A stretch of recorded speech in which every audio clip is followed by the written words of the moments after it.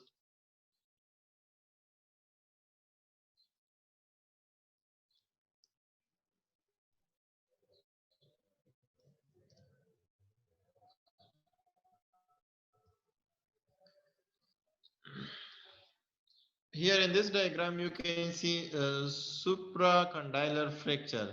This is a supracondylar which is fracture, totally displaced fracture. Here we apply K-wire। ये केवायर जो है ना, जो हमारे साथ बिल्डिंग वेयर होता है उसके साइज से थोड़ा सा लार्ज एक स्ट्रॉन्ग ये नील की तरह होता है, इसको हम अंदर से फिक्स कर देते हैं। ठीक है, ये के वायर्स है हमारे साथ जो एक्सरे में आए हैं, ये whitish. Complication of supracondylar fracture. Early compartment syndrome will occur due to brachial artery injury, as I told you, which lead to acute Walkman ischemia. Acute Walkman ischemia is a special type of compartment syndrome. Neural injury will occur. Late stiffness, Walkman ischemia, contracture, malunion, non-union, and non-union will occur. ठीक है, ये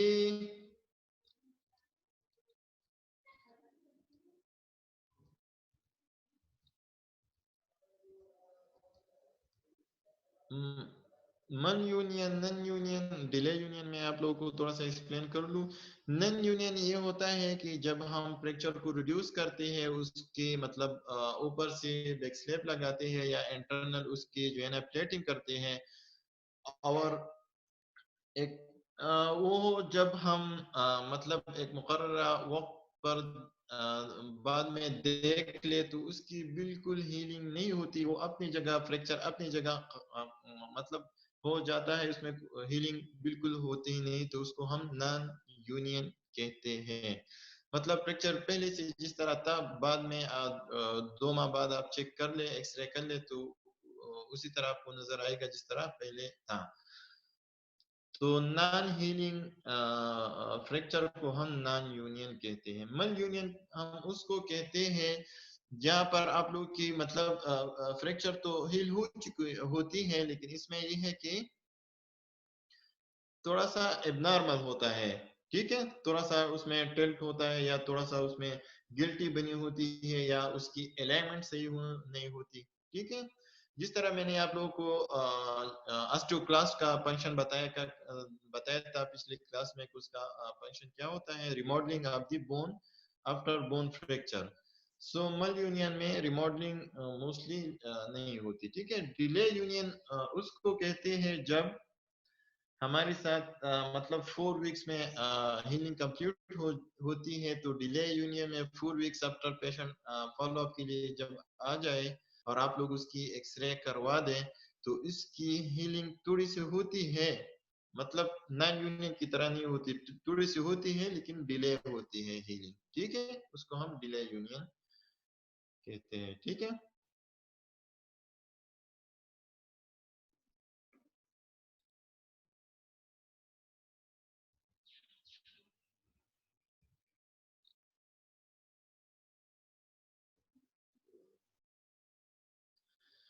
head in shape fracture जो होता है अनडिस्प्लेस, तो उसके लिए हम पॉलीस्लिंग बैक स्लिप एंड पीओपी करते हैं, और जो डिस्प्लेस होते हैं उसके लिए हम open reduction and internal fixation करते हैं, ठीक है। Now this slide is very important for you all. Here we have distal head of radius fracture, ठीक है। हमारे साथ एक distal head of radial fracture में हमारे साथ कूलिस फ्रैक्चर होता है और स्मिथ फ्रैक्चर होता है।